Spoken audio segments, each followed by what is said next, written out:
है, मैं सुबह तकरीबन 7 बजे बैठा हूँ जम्मू से, तो अभी तकरीबन टाइम हो गया है 3, तो हम बीच रास्ते में ही हैं।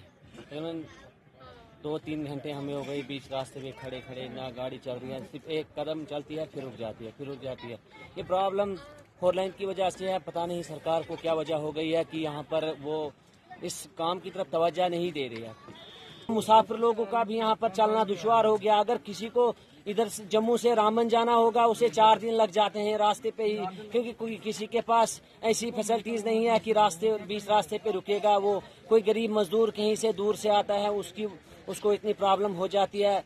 तो ये सरकार कहीं सोई हुई है।